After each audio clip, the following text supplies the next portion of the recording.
Ya, Shalom Shalom Pak. Mbak Maya, haleluya, apa kabar? Haleluya, baik, puji Tuhan Pak. Bapak juga sehat ya, semuanya sehat, amin. Sehat, Tuhan Yesus baik, Tuhan Yesus adalah Amin. sumber keselamatan di dalam hidup kita. Yes. Ya Mbak benar. Maya, terima kasih dulu ini buat kesediaannya sudah hadir Ya, di Pak. dalam channel kami Saya juga dan terima kasih banyak Pak. ya, puji Tuhan kami senang sekali dan kami dengan teman-teman yang ada di dalam channel ini rindu mendengarkan bagaimana perbuatan tangan Tuhan yang begitu ajaib Haleluya. dari seorang yang tidak mengenal Tuhan, dari seorang yang beriman yang berbeda. Ya, sebentar ya, ini ada gangguan teknis ini.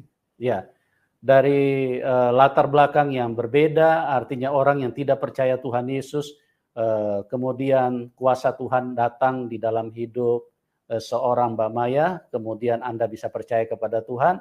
Pada kesempatan ini Anda bisa bagikan kepada kami, tentunya mungkin dimulai dari latar belakang dulu ya, bagaimana di dalam keimanan yang pernah dijalani sebelumnya. Oke, Mbak Maya, waktu dan tempat saya serahkan kepada Anda. Ya. Ya, Terima terima kasih Pak. kasih. Silakan. Ya.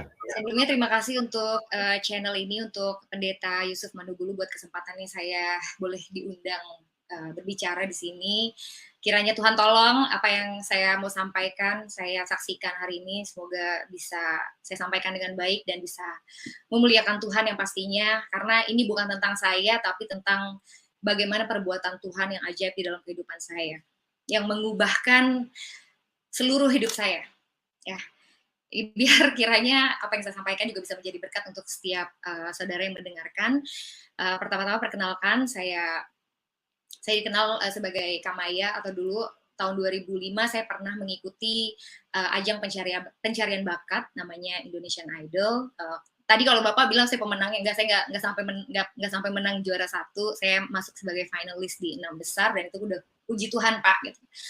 Saya Tuhan. Iya, puji Tuhan. Ya, saya latar belakang saya dilahirkan dari keluarga Muslim. Papa saya orang Jawa, mama saya orang Banten. Ya, Muslim yang cukup moderat, dan waktu kecil saya sendiri gitu. Saya dari TK terus SD, saya disekolahin di sekolah Muslim.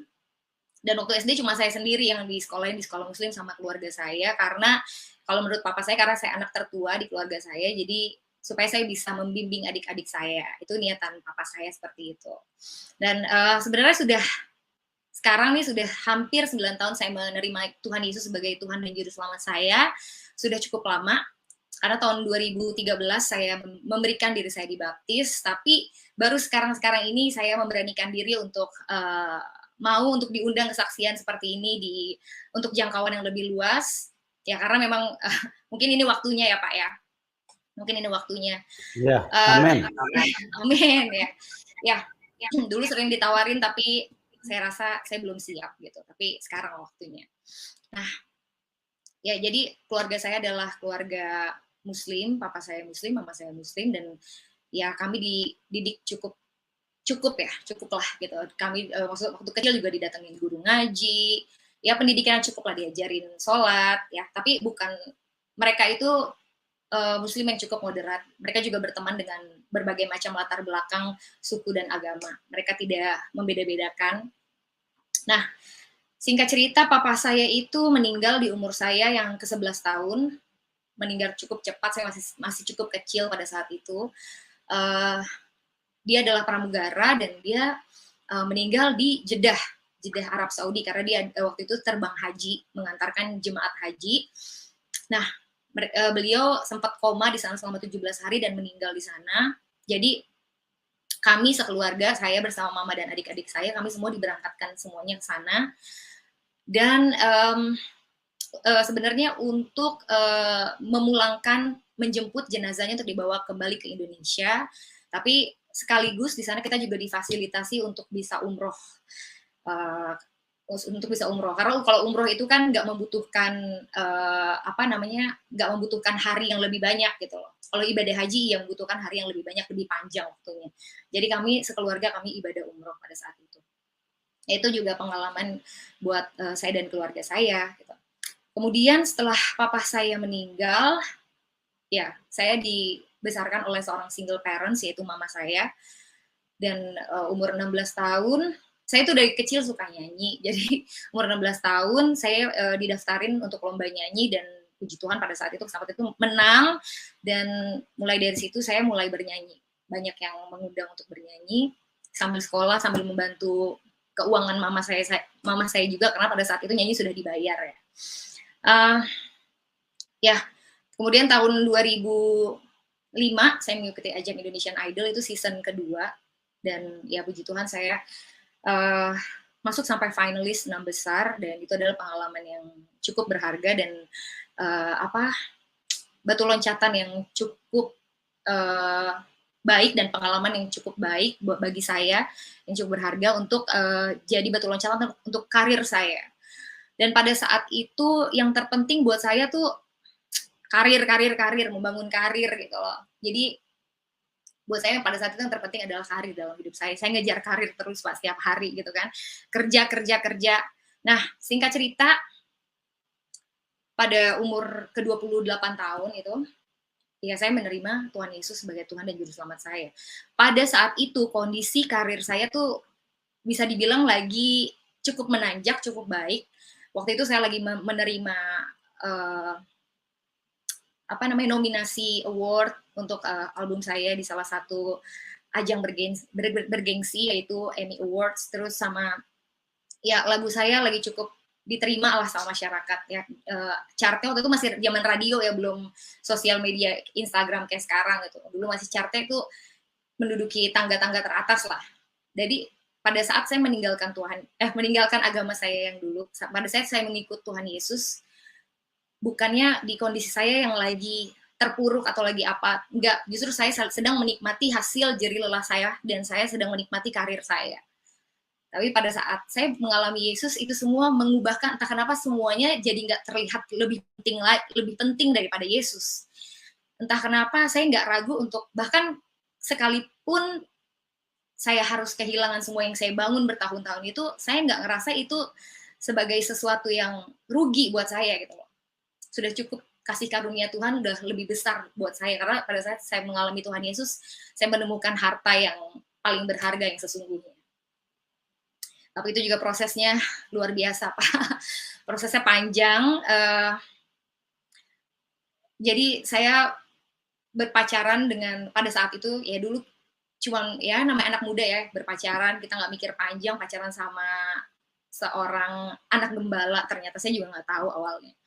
Pacaran dengan seorang anak gembala sidang, dan ini adalah suatu hal yang geger pasti buat keluarganya dia, karena bukan hal yang mudah menerima bagi seorang gembala untuk menerima anaknya berpacaran dengan terang dan gelap nggak bisa bersatu ya, berpacaran dengan seseorang yang berbeda keyakinan dengan anak, itu bukan hal yang mudah gitu, karena orang tua mereka adalah gembala sidang, itu pasti tekanan yang berat, mereka pasti akan diomongin sama jemaat, sama orang-orang di mana tempat mereka sering berkhotbah gitu. Dan ya, tapi justru disitulah saya mendapatkan itu adalah awal mula perjalanan saya mengenal Tuhan Yesus. Ya, jadi pasti awalnya saya ditolak sama keluarganya. Saya ditolak, tapi ya entah kenapa nih cowok yang sekarang udah jadi suami saya, Pak, puji Tuhan. Nih cowok berani memperjuangkan saya. Terus dia bercerita sama mamahnya, awalnya mamahnya juga menolak, tapi justru mamahnya menjadi salah satu orang yang paling berjasa di dalam saya mengenal Tuhan Yesus. Wow, itu luar biasa. Seharusnya dia menolak saya, seharusnya mungkin dia mengusir saya, tapi apa yang terjadi, dia justru memperkarakan itu sama Tuhan Yesus. Dia berdoa, dan kalau suaminya malah nyuruh, ya jangan terima saya, tapi dia berdoa sama Tuhan, justru Tuhan bukakan hatinya. Malah dia bilang sama saya, ya saya berdoa, saya bergumul sama Tuhan, dan ya Tuhan kasih hikmat. Kalau saya nggak buka pintu untuk kamu, bagaimana saya bisa memperkenalkan Kristus sama kamu? Wow, padahal sebagai seorang ibu gembala tentu saja itu bukan hal yang gampang, bukan hal yang mudah untuk menerima saya yang berbeda kepercayaan dengan dia, untuk masuk, dan dia memeluk saya, untuk dia merangkul saya. Dan ya mulai dari situ dia dia bilang dia sayang sama saya. Dia juga bilang sama saya, kalau kamu menyayangi perempuan ini, kamu harus memberitakan Yesus sama dia. Dan ya saya percaya mereka mendoakan saya begitu rupa. bertahun-tahun, saya juga sempat beberapa kali berdiskusi dengan dia, berdialog dengan dia, dan ya dia sering menyaksikan betapa hebatnya Tuhan di dalam kehidupan dia. Dia dulu terkena cancer udah berkali-kali, tapi ya dia menceritakan bagaimana Tuhan menolong hidup dia, dan saya amazed, kok nih orang kuat banget gitu, bahkan dia masih bisa berkhotbah di mana-mana. Dan menurut saya hidup dia tuh menjadi kesaksian yang luar biasa buat saya. Bagaimana saya juga melihat, walaupun pada saat itu saya belum sadar ya, tapi saya melihat di situ kebesaran Tuhan bagi hidup dia tanpa saya sadari. Dan ya beberapa kali juga saya pernah diajak untuk menemani beliau pelayanan. Terus ya beberapa kali saya mendengarkan juga khotbah-khotbah dari beberapa mantan ex Muslim. Ya sampai saya sering diajak-ajak menemani dia, terus mendengarkan beberapa mantan ex Muslim dari berbagai latar belakang, mulai dari yang artis sampai mantan ustadz, bahkan yang guru besar. Dan pada saat itu awalnya saya menolak gitu, nggak cocok gitu sama saya, dan sangat mengganggu saya gitu, apa yang dijabarkan, fakta-fakta apa yang dijabarkan, karena pada saat itu saya masih saya masih berpegang dengan kepercayaan saya gitu. Dan prinsip yang diajarkan kepercayaan saya pada saat itu adalah kepercayaan itu kan masing-masing ya, percaya itu masing-masing, nggak usah saling usik. Kalau orang Islam bilang agamamu, agamaku gitu kan. Dan setelah itu, setelah bertahun-tahun, akhirnya saya memutuskan, karena bagi saya pada saat itu yang penting juga buat saya adalah karir saya, dan itu yang saya nomor satukan. Terus saya bekerja keras untuk karir saya, jadi saya memutuskan untuk nggak meneruskan hubungan itu, karena buat saya nggak make sense, nggak mungkin, nggak benar gitu loh. Oke, nggak mungkin nih saya sama dia gitu. Terus di satu momen akhirnya, ya inilah yang membuat saya juga orang kedua yang menurut saya sangat berperan besar adalah ya mantan pacar saya yang sekarang jadi suami saya. Dia juga punya peran besar. Dia bilang pada saat saya bilang hubungan ini tidak mungkin diterusin, dia bergumul sama Tuhan, dia berdoa sama Tuhan. Akhirnya dia datang sama saya, dia bilang, tolong kasih aku kesempatan satu kali lagi. Aku akan ajak kamu ke Israel, aku akan bergumul sama Tuhan di sana, aku akan lihat tanda Tuhan. Kalau Tuhan bilang enggak, aku akan enggak. Tapi kalau Tuhan akan kasih tanda sama aku yang berperkara sama Tuhan. Kamu jalan-jalan aja. Aku yang berdoa, aku di sana yang bergumul. Terus aku ya sudah pasti saya menolak dengan mentah-mentah, karena ya ngapain saya ikut ke sana, ya lu aja gitu. Kalau bahasa saya dulu ya kamu aja yang berangkat gitu, kenapa saya harus ikut. Tapi ini orang nih gigih banget, saya akui dia sangat gigih, dan dia bilang nggak bisa, kamu harus ikut, please, dia bilang, satu kali kesempatan. Berbulan-bulan dia ngajakin saya, kurang lebih 3 bulan, awalnya dari saya tolak mentah-mentah, akhirnya sampai saya capek sendiri untuk nolak dia. Dan ya saya bilang gini akhir sama dia, ya udah kalau emang Tuhan izinin saya ke sana, saya pasti akan nginjakin kaki ke sana. Dan pada saat itu saya ngomong itu dengan sangat asal-asalan banget, karena saya nggak memikirkan itu serius gitu. Saya juga nggak mikir akan berangkat ke sana. Singkat cerita, sebenarnya dia mau ngajak saya ke sana itu nggak, pada saat dia ngajak saya, dia tuh juga nggak ada uangnya untuk ngajak saya ke sana. Dia cuma ada buat dia, dan dia nggak ada maksudnya untuk memberangkatkan saya. Pada saat itu dia nggak ada uang, dan saya nggak mau bayar sendiri dong, orang dia yang ngajakin gitu loh Pak. Terus akhirnya singkat cerita, ini anak berusaha banget, akhirnya dia punya ide, dia bikin, kalau zaman sekarang bahasanya tuh thrifting, jadi menjual barang-barang second kita, kayak baju, sepatu. Dan saya amazed, selama kurang lebih 1 bulan lebih dia mendapatkan dana, mendapatkan keuntungan cukup bahkan lebih untuk memberangkatkan saya ke Israel. Dan itu saya amazed gitu loh. Padahal menurut saya itu nggak mungkin gitu. Itu mungkin small things ya Pak, tapi saya melihat actionnya dia tuh wow, luar biasa gitu. Dari yang tadi saya tolak mentah-mentah, tapi saya pelan-pelan saya amazed, loh kok dapat duitnya gitu kan, loh kok gini gitu kan. Terus banyak hal-hal kecil yang sebenarnya saya lupa ya detailnya kayak gimana, tapi yang membuat saya amazed. Saya percaya itu Tuhan. Dan sampai singkat cerita, pada saat itu ternyata paspor saya Pak, paspor saya itu ternyata kan kalau untuk berpergian ke luar negeri untuk mengurus visa itu minimal di atas 6 bulan ya, di bawah 6 bulan tuh udah nggak bisa ngurus visa dan ke luar negeri gitu. Terus ternyata paspor saya sudah di bawah 6 bulan dan itu baru ketahuan tuh setelah mengurus visa karena kan saya peserta terakhir yang didaftarkan ya Pak.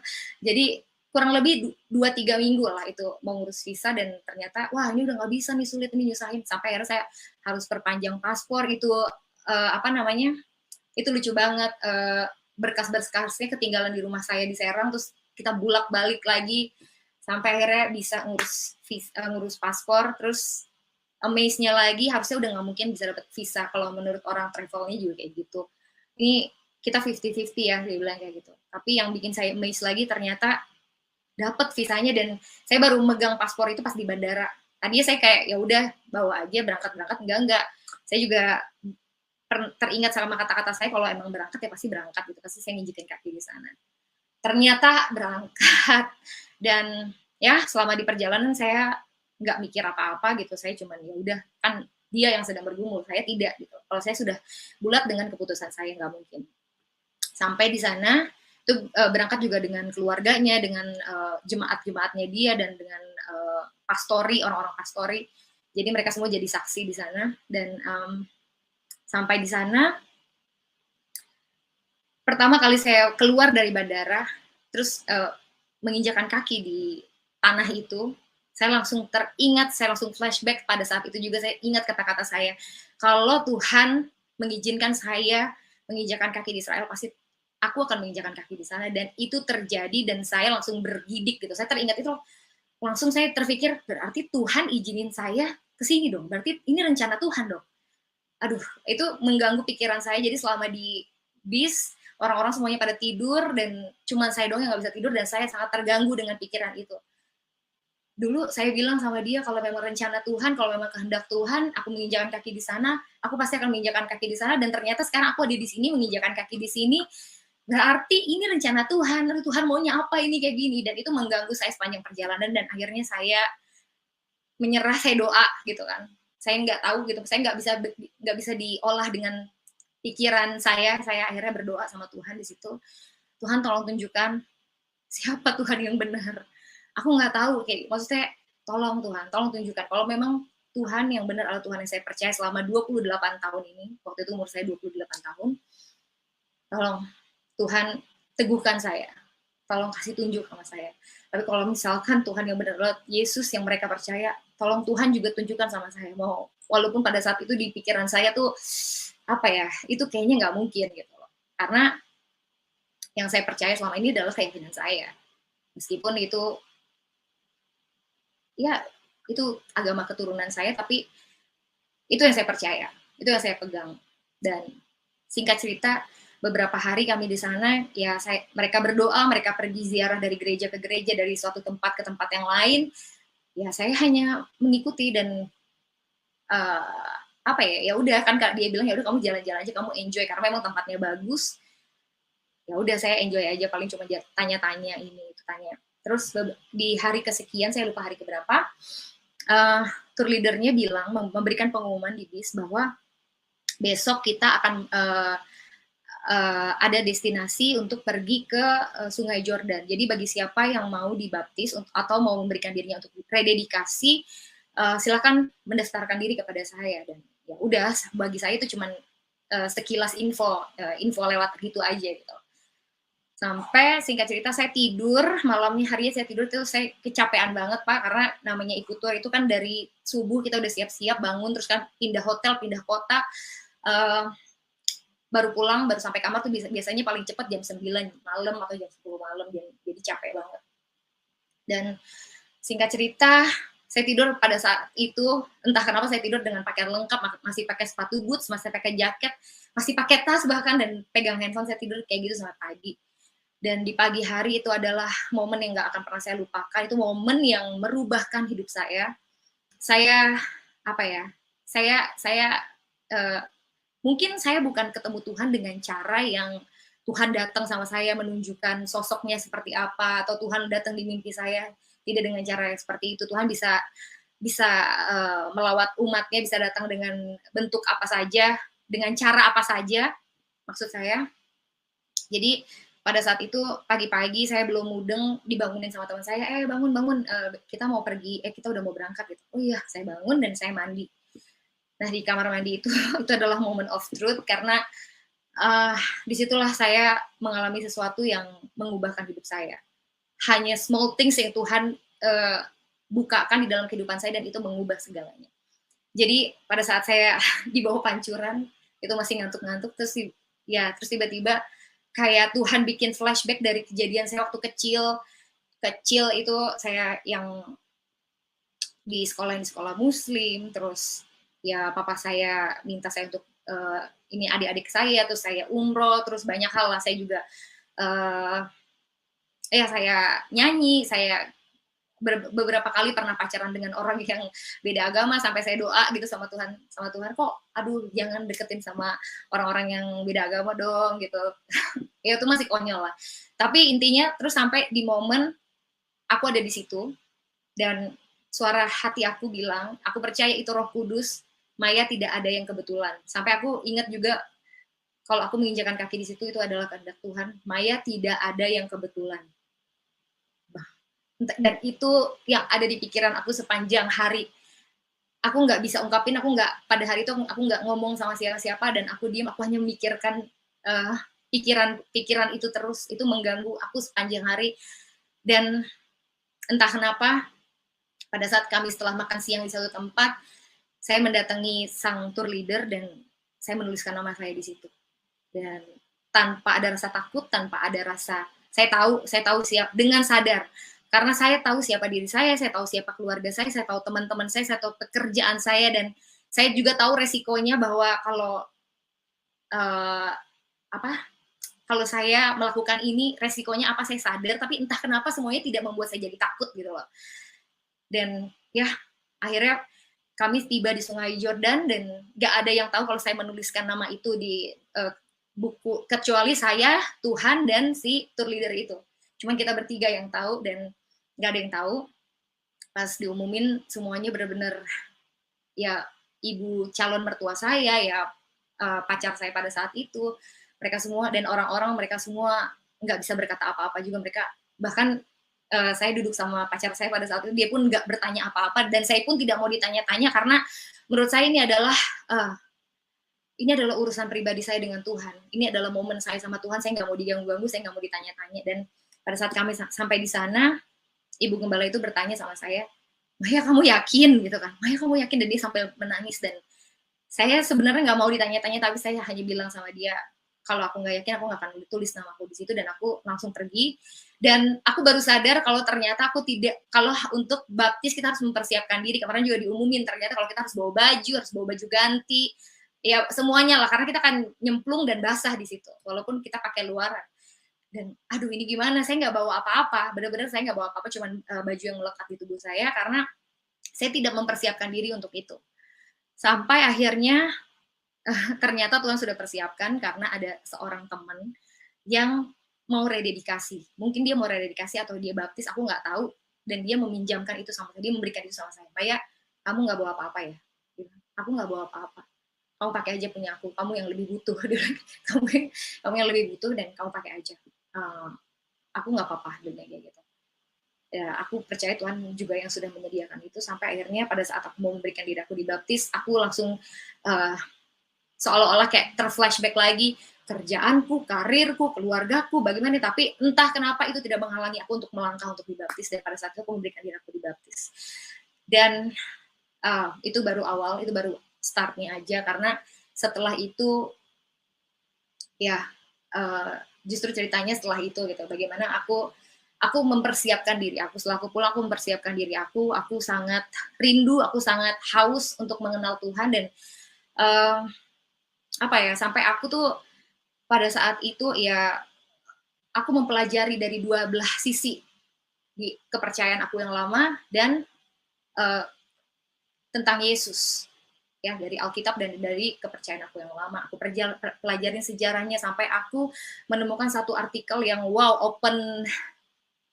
membuka mata aku gitu, yang eye opening banget, itu membuka mata aku bahwa dia adalah seorang guru besar, profesor, seorang pendiri, seorang leader yang luar biasa dari negara Timur Tengah sana, tapi dia juga mengalami Tuhan Yesus. Dan ya awalnya dia menolak, sampai akhirnya dia membeberkan fakta-faktanya di antara kedua keyakinan ini, bahkan di antara sosok nabi mereka dan Yesus, membeberkan fakta-fakta sejarahnya semuanya, sampai aku pelajarin, terus aku belajarin lagi dari tempat yang lain. Wow, itu harta yang paling berharga buat aku, karena semakin menguatkan keyakinan aku, dan semakin aku belajar, semakin aku ternyata selama ini aku tuh nggak tahu apa-apa, aku nggak ngerti apa-apa. Wow, thanks God, ini adalah anugerah yang nggak bisa ditukar sama apapun. Ini adalah anugerah yang terbesar. Aku juga nggak akan menukar apapun. Aku tahu resikonya, aku sangat tahu.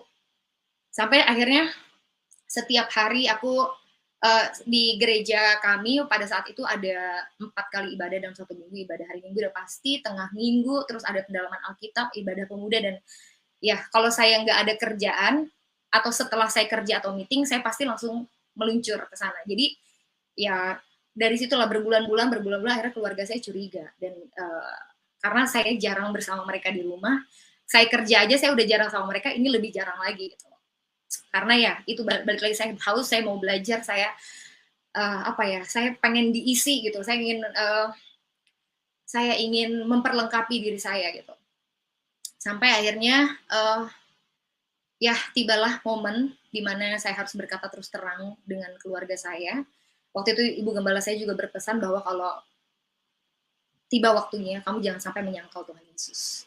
Dan saya tahu hari itu akan datang, dan saya mempersiapkan diri saya sedemikian rupa sehingga pada saat hari itu datang saya tidak menyangkal Yesus. Dan puji Tuhan saya tidak menyangkal Yesus, padahal saya juga dalam hati takut banget karena mama saya itu punya penyakit jantung dan dia sudah pasang ring, dia pernah kena serangan jantung beberapa kali. Saya takut, saya doa sama Tuhan, Tuhan tolong pada saat saya ngomong ini sama mama, kiranya jangan sampai dia kena serangan jantung, kan nanti konyol gitu. Maksudnya pasti aku percaya kuasa Tuhan dinyatakan, dan puji Tuhan pada saat saya menyatakan itu, yang penting dia nggak kena serangan jantung. Dan tidak terjadi, ya tapi dia marah, dia mengungkapkan kemarahannya dengan kata-kata udah pastilah, kata-kata yang gak enak didengar. Dan singkat cerita, ya dia juga pernah menemukan Alkitab di dalam lemari saya, adik-adik saya juga, ya kecurigaan mereka tuh sudah semakin bertumpuk, sampai akhirnya dia menanyakan, kamu jadi Kristen sekarang? Dan ya saya jawab, iya Ma. Dan saya bersaksi tentang Yesus, dan akhirnya saya diusir dari rumah. Ya, terus pada saat itu, ya saya menghubungi Ibu Gembala saya bilang, mama saya sudah bertanya sama saya, dan saya diusir, saya cuma bawa koper dan mobil, udah itu aja. Saya pikir udah saya cari kos di mana lah gitu. Tapi Ibu Gembala saya bilang pada saat itu, kalau kamu tinggal di kos, kamu sendirian, kamu pasti stres banget, karena pada saat itu juga di sosial media, semua teman-teman yang begitu banyak ternyata jadi nggak punya teman sama sekali. Saya benar-benar sendirian. Tuhan izinkan saya untuk merasakan itu sendirian. Saya pada saat itu saya cuma mengandalkan Tuhan gitu. Saya benar sendirian karena di sosial media semua teman-teman saya, keluarga, ya banyak sekali mereka ya menghujat, mereka ngata-ngatain, ya kafir lah, ya banyak hal. Pakai ya banyak ayat-ayat juga ditulis sama mereka untuk menyindir saya, dan saya sampai off dari sosial media pada saat itu. Saya break dulu karena saya tahu kalau saya ngeliatin itu pasti saya nggak kuat gitu, pasti saya jadi lemah. Lebih baik saya fokus untuk diri saya dan Tuhan dulu. Dan pada saat itu Ibu Gembala bilang sama saya untuk, Maya lebih baik kamu tinggal di pastori, karena di pastori itu banyak kakak-kakak pastori, kamu tidur di kamar perempuan bareng-bareng sama mereka supaya kamu nggak sendirian. Dan kalau kamu sedih, kalau kamu kamu mau lebih baik kamu mengisi hari-hari kamu dengan kamu belajar tentang Tuhan, sehingga kamu nggak fokus sama masalah kamu. Dan ya awalnya saya menolak karena aduh gak enak dong masa saya tinggal di pastori gitu kan. Tapi bener juga kalau saya tinggal sendiri itu pasti saya makin lemah gitu, bukan karena kepikiran masalah saya kanan tembok kiri tembok. Lebih baik ya udah di sana ada kakak-kakak yang bisa saya belajar banyak sama mereka, saya bisa sharing sama mereka bisa mengajarkan pelayanan sama saya, bla bla bla. Sampai akhirnya ya udah, singkat cerita saya tinggal di pastori, dan saya belajar banyak, saya melayani Tuhan. Singkat cerita lagi, akhirnya pacar saya melamar saya, dan satu pesan mamahnya, kita harus tetap menghormati orang tua, kita harus meminta izin dan restu dari beliau. Dan ya, buat saya pada saat itu yang terpenting adalah restu orang tua, karena kalau dia merestui aja itu udah mujizat, karena paling tidak kita datang untuk meminta izin dari beliau. Dan saya sendiri, jujur saya ketakutan, karena saya takut nanti calon suami saya bakalan diapa-apain gitu loh. Saya takut banget, tapi puji Tuhan dia cuma bilang sama saya, jangan takut, kita berdoa dulu sebelum datang. Jujur saya yang takut, dia kok ngeliatnya biasa-biasa aja gitu kan. Ya tapi puji Tuhan, Tuhan tolong. Justru yang terjadi adalah pada saat itu kita bisa makan bersama dengan mama, dan wow, itu amazing banget. Itu saya berbulan-bulan gak ketemu dengan beliau. Kita mau datang, saya mau ketemu sama dia itu susahnya minta ampun. Dihalang-halangi, gak bisa WhatsApp, gak dibales, sampai akhirnya kita bisa makan bareng sama dia. Terus dia meminta izin untuk menikahi saya, dan kita, itu Tuhan, saya percaya itu Tuhan, dia memberikan restunya sama kami berdua. Dan dia cuma bilang, mungkin saya tidak bisa datang ke pernikahan kalian karena saya juga mengerti pasti tekanan yang dia alami dari kanan kiri, dari keluarga, dari teman-temannya, itu juga nggak gampang buat dia. Ya, tapi dengan mengantongi restu itu udah mujizat, itu udah puji Tuhan. Dia pun bercerita sama saya bahwa sebenarnya ada berbagai ancaman buat saya. Maksudnya ada berbagai macam, apa namanya, ya ada orang-orang yang mau mengancam kita, tapi ya dari pihaknya dia. Terus dia bilang sama kita, itu dari mulut dia sendiri yang cerita, tapi dia bilang jangan, bagaimanapun itu anak saya gitu. Sampai akhirnya dia pingsan, dan itu nggak terjadi gitu, dan kita nggak kenapa-kenapa. Dan saya percaya sekali lagi itu adalah Tuhan. Dan waktu itu sampai ya kita pengen asilumkan ke Amerika, tapi enggak lah, saya percaya nggak perlu sampai kayak gitu-gitunya. Ya pasti Tuhan tolong. Ya singkat cerita, kami menikah tanpa dihadiri oleh satupun dari keluarga saya. Dan ya puji Tuhan, saya juga masih belum bisa ketemu sama mama saya. Kami juga tadi setelah menikah, pengennya tuh nggak langsung punya anak, pengennya setahun kemudian gitu, karena kita mau mempersiapkan ini dan itu. Saya juga waktu itu kan nggak kerja. Oh ya, saya juga belum cerita. Jadi pada saat itu, begitu orang-orang tahu status saya sebagai pengikut Kristus, dan saya meninggalkan agama saya yang lama, tidak ada orang yang mau mengajak saya bekerja sama lagi, dan saya tahu itu resiko.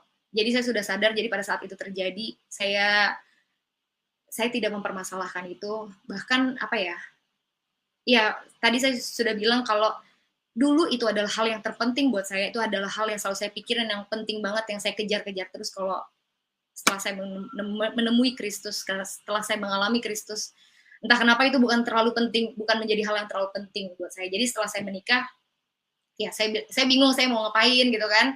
Jadi nanti deh kita punya anak tahun depan aja gitu, sambil mempersiapkan aku ngapain ya, aku nggak kerja gitu. Sampai akhirnya ternyata Tuhan berkehendak lain. Saya dua bulan menikah, saya punya anak, hamil, dan di tahun depannya kami memiliki anak. Dan puji Tuhan, ternyata ada rencana Tuhan di balik itu. Ya hati oma mana lah, hati oma opa mana gitu, hati nenek dan kakek mana yang tidak lulu melihat cucunya. Ternyata itu rencana Tuhan. Dan pada saat melahirkan, mama saya ada di situ, dan setiap saya melahirkan, mama saya selalu ada menemani saya, dan hubungan kami perlahan-lahan mulai pulih. Dan bahkan kami sudah sering saling menjenguk, bahkan menginap di tempat saya, dan itu udah hal yang amazing banget.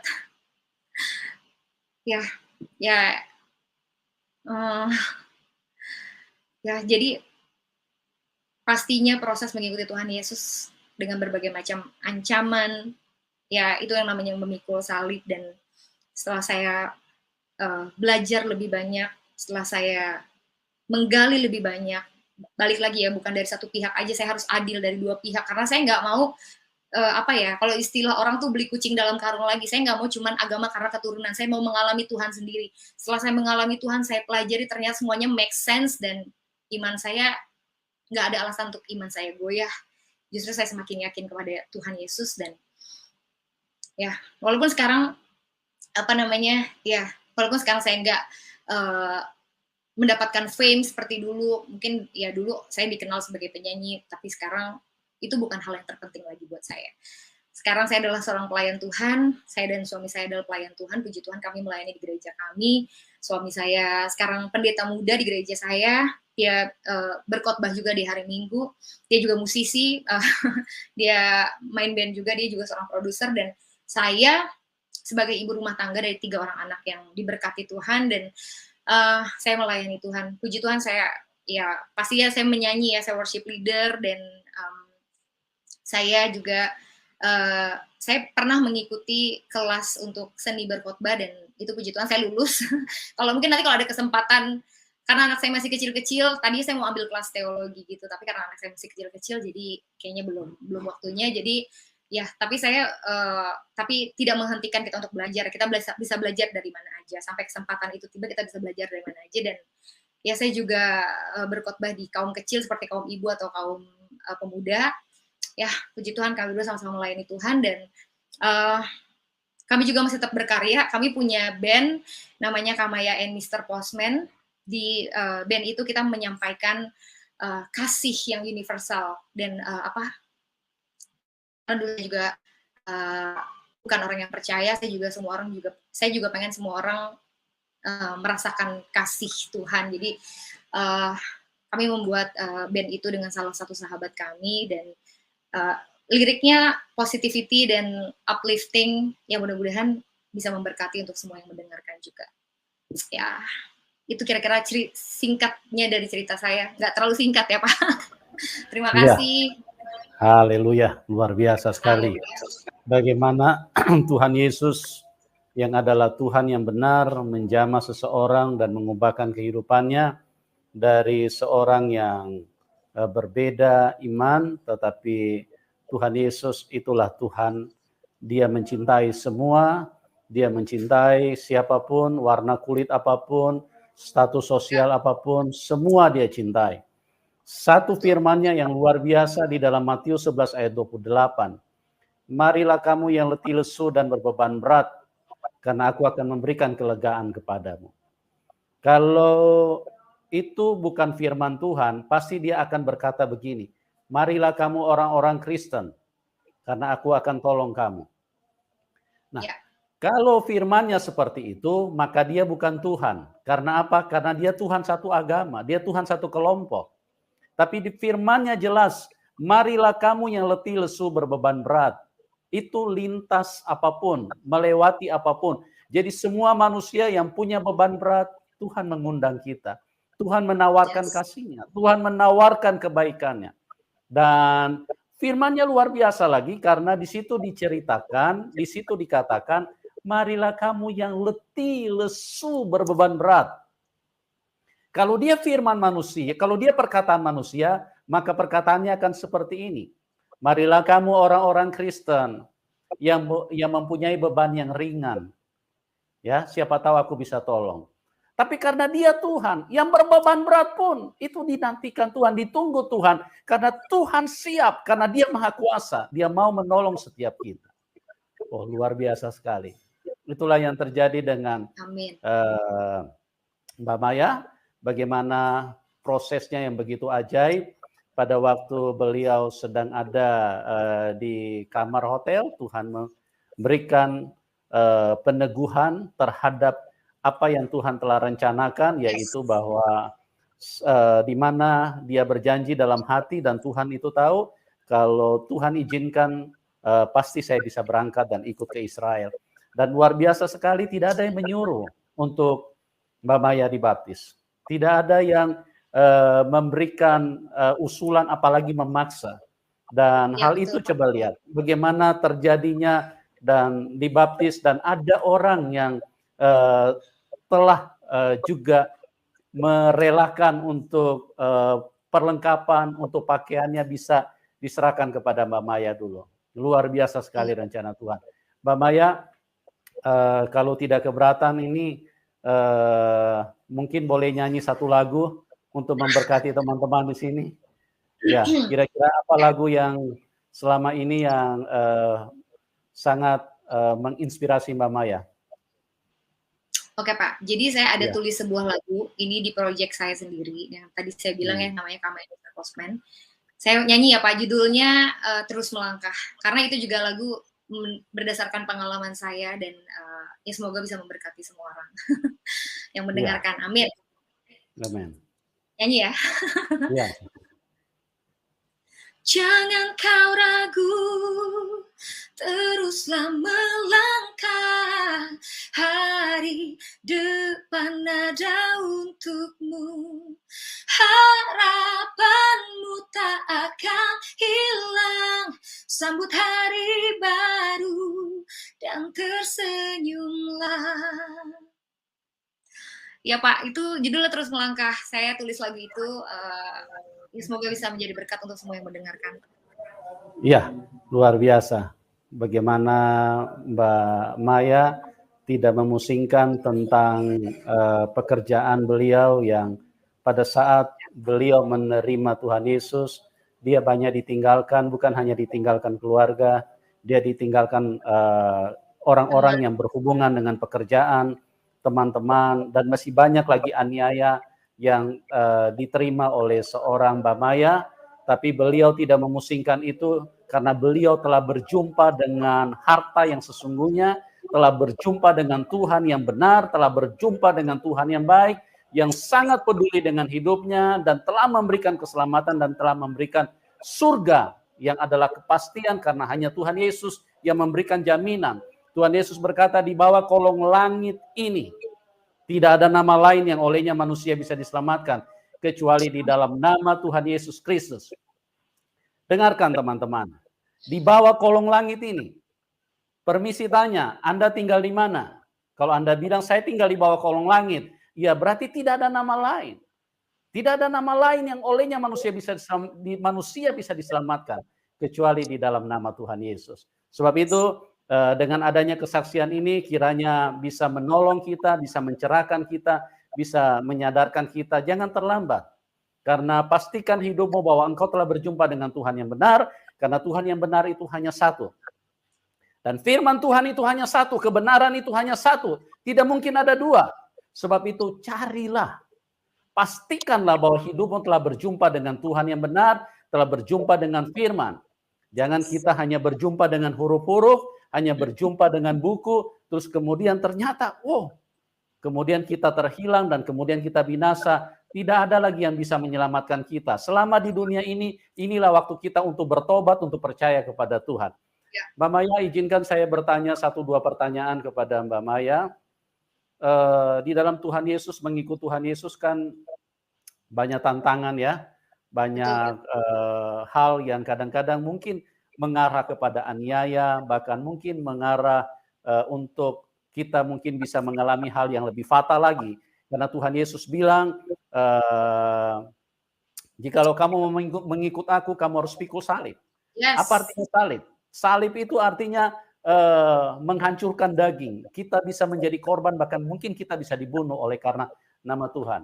Kira-kira komitmen apa Mbak Maya bisa sampaikan kepada Tuhan dan kepada teman-teman yang ada di dalam link ini supaya mereka juga bisa dikuatkan bagaimana seorang Mbak Maya yang sudah berjumpa dan meyakini Tuhan Yesus sebagai Tuhannya. Bisa dibagikan kepada kami, Mbak. Ya, itu yang namanya kita harus bayar harga ya, Pak. Untuk mendapatkan Kristus yang sebenarnya harta yang sesungguhnya nggak bisa ditukar dengan apapun. Dengan hartamu, dengan tenarmu itu Kristus nggak bisa ditukar. Karena yang Dia janjikan buat kita itu adalah kekekalan. Kalau yang itu, yang harta yang di dunia kita cuma dapetin di sini. Tapi Kristus, Dia akan memberikan kekekalan selama kita hidup. Jadi untuk itu ya kita juga harus mau bayar harga. Jadi pada saat saya, ya zaman dulu saya tahu kan Pak, saya sudah tahu resikonya kalau orang dari sana pindah ke sini, ya saya sudah tahu lah resikonya seperti apa. Yeah. Dan itu dengan sadar, dan saya tahu, apalagi setelah saya belajar ya tentang memikul salib, ya kan, menyangkal diri, membayar harga, ya kan, apalagi saya pada saat itu saya mendengarkan khotbah itu pertama kali bahwa ya tentang Paulus Bagaimana dia Iya. menganggap segalanya itu semuanya itu sampah, dia meninggalkan semuanya di belakang dia dan fokus berlari sampai tujuan. Dia cuma memandang ke depan, memandang Yesus dan ya saya belajar banget. Amin. Amin. Makanya Luar ya biasa. sebagai sebagai pengikut Kristus, ya kenalilah siapa Tuhanmu. Jangan cuman sekedar ikut-ikut aja, ikut-ikut Kristus. Kita udah dapat anugerah, ya pasti anugerah Tuhan tuh buat semua orang ya Pak, saya percaya buat semua orang. Amin. Dia datang untuk kita semua untuk menyelamatkan. Tapi balik lagi, kita harus meresponi dan bukan cukup sekedar kita terima aja anugerah itu, tapi kita harus terus mengenali siapa Tuhan kita. Karena ya kita bisa hidup sesuai sama kehendaknya kalau kita mengenali kan Tuhan kita kayak gimana, maunya dia apa. Ya kan semuanya tertulis di dalam Alkitab dan ya jadi kita nggak jadi Kristen ikut-ikutan aja. Kalau mungkin Amin. dulu saya cuman beragama karena saya keturunan beragama demikian, ya kalau sekarang setelah saya bertemu Kristus, saya nggak mau asal-asalan. Saya harus, Ya. ya, apalagi saya sudah membayar harga segitu banyak, masa saya mau ikut Yesus asal-asalan? Enggak dong. Ya saya Haleluya. harap kita semua juga begitu mengikut Kristus. Amin. Amin. Luar biasa sekali ya. Jadi teman-teman ikut Tuhan, cari Tuhan yang benar, dan sangat mudah mengenali Tuhan yang benar. Tuhan yang benar itu dari pengajarannya kita bisa lihat. Tuhan Yesus mengajarkan 1000 langkah di depan daripada apa yang kita pahami selama ini. Karena Tuhan Yesus berkata, kasihilah musuhmu, berdoalah buat mereka. Tidak ada manusia yang bisa mengajarkan seperti ini. Karena itu dia bukan dari dunia, dia bukan manusia, dia hanya pinjam tubuh manusia. Dan pengajarannya dari atas, dia bilang Tuhan Yesus berkata, aku dari atas, kamu dari dunia. Sebab itu pengajaran yang diberikan oleh Tuhan Yesus adalah pengajaran yang 1000 langkah jauh lebih di depan, karena ajarannya adalah ajaran cinta kasih, adalah ajaran yang mencintai sesama manusia, yang ingin membuat manusia bahagia, siapapun Anda. Kasihilah musuhmu, berdoalah, mintalah berkat buat mereka. Oh, luar biasa. Kalau ajaran seperti ini, maka dunia akan aman, dunia akan baik. Tetapi iblis itu bekerja keras. Iblis terus merusak pikiran manusia. Iblis terus merusak dengan kebencian, merusak dengan amarah, merusak dengan fitnah, merusak dengan berita hoax. Bahkan iblis itu selalu menghalalkan darah orang. Karena iblis itu adalah pembunuh manusia sejak semula. Oleh sebab itu, kenalilah Tuhan. Dari pengajarannya sangat mudah. Dari kuasanya, dari kasihnya. Terlalu banyak yang bisa kita kenali bahwa Tuhan itu sangat gampang untuk kita kenali. Oke, Mbak Maya, terima kasih banyak atas kesaksian yang luar biasa. Dan Mbak Maya mungkin bisa memberikan sedikit pesan kepada teman-teman yang belum kenal Tuhan. Mungkin pesan apa yang Mbak Maya bisa bagikan kepada mereka, supaya mereka juga artinya bisa diberkati dan bisa terinspirasi dengan apa yang Mbak Maya bagikan kepada mereka. Silakan. Ya, jika kita memilih sesuatu, apalagi yang sangat penting di dalam hidup kita, yaitu kepercayaan kita, pastikan kita benar-benar sungguh-sungguh dan pelajari gitu loh. Segala sesuatunya ya kamu bisa pelajari dari latar belakangnya, sejarahnya, apapun itu gitu loh. Kamu jangan cuma jadi pengikut agama yang asal-asalan, apapun ya. Sehingga ya saya percayalah Tuhan pasti akan memberikan hikmat kepada setiap orang yang mau cari Tuhan dengan sungguh-sungguh. Ya karena saya sendiri pun ya siapa saya juga orang yang tidak percaya Tuhan. Kalau saya bisa ada di sini sekarang dan bersaksi tentang Tuhan, itu kan karena kuasa Tuhan, karena kasih karunia Tuhan, nggak lebih dari itu. Siapa saya gitu loh. Dan ya pengajaran Tuhan Yesus seperti yang tadi Bapak bilang itu nggak make sense gitu loh. Untuk kita bisa menyangkal diri, memikul salib. Kalau orang tampal pipi kanan, kasih pipi kiri, harus mengasihi musuh. Dan ya itulah, kita harus menunjukkan lebih banyak lagi kasih kepada semua orang. Kasih Tuhan. Karena ya itulah mengapa kita ada di dunia ini, supaya kita bisa memuliakan Tuhan dan menyebarkan Injil kepada segala makhluk, kepada semua orang, kepada semua manusia gitu loh. Semua orang berhak untuk tahu siapa Tuhan yang sebenarnya. Ya itu aja. Jadi untuk semua orang Kristen pun, ayo kita pakai waktu dan kesempatan yang ada sekarang untuk memenuhi semua panggilan kita. Karena setiap kita bukan cuma pendeta doang kan ya Pak ya yang harus menginjil dan bersaksi. Betul, amin. Ya, tapi amanat agung itu semua orang percaya gitu loh. Dan kita untuk kita semua yang percaya, ayo kita pakai kesempatan yang ada sekarang untuk ya untuk melakukan bagian kita, karena tugas kita di sini untuk balik lagi hanya untuk kemuliaan Tuhan aja. Dan ya saya juga berdoa untuk siapapun orang di luar sana yang sedang mencari Tuhan, mencari kebenaran, biar kiranya Tuhan jamah. Saya juga berdoa untuk keluarga saya, untuk mama saya, untuk adik-adik saya, bukan cuman doa mereka sehat, mereka dicukupi, tapi terlebih menemukan Kristus dalam kehidupan mereka, karena cuman Kristus yang bisa menyelamatkan juga untuk orang-orang di luar sana. Amin. Itu aja Pak, terima kasih banyak. Ya, terima kasih, luar biasa sekali ya. Teman-teman, waktu ini singkat, artinya jangan sampai Anda terlambat, karena Tuhan sangat mengasihi hidup siapapun Anda, siapapun kita. Jangan sampai, karena iblis itu sangat membenci manusia. Dia ingin manusia mati binasa. Oleh sebab itu jangan mau dibodohin setan, jangan mau ditipu sama setan. Makanya di mana-mana kita lihat berita hoax, berita yang tidak benar, itu semua berasal dari setan, karena setan memasukin dari kehidupan manusia. Kita melihat ada dua pribadi yang mempengaruhinya. Tuhan mempengaruhi kita kepada kebenaran, sementara setan menyesatkan kita dengan membawa berita hoax. Makanya manusia senang sekali menyebarkan berita hoax. Jangan sampai terlambat. Ayo, cari kebenaran. Temukan dia, karena kebenaran itu sangat mudah untuk ditemukan. Asal engkau mau mencari, maka Tuhan Yesus akan datang di dalam hidupmu dan akan masuk, dan hidupmu akan beroleh keselamatan. Dan Anda bisa pulang ke surga, karena hanya Tuhan yang baik yang bisa membawa kita ke surga.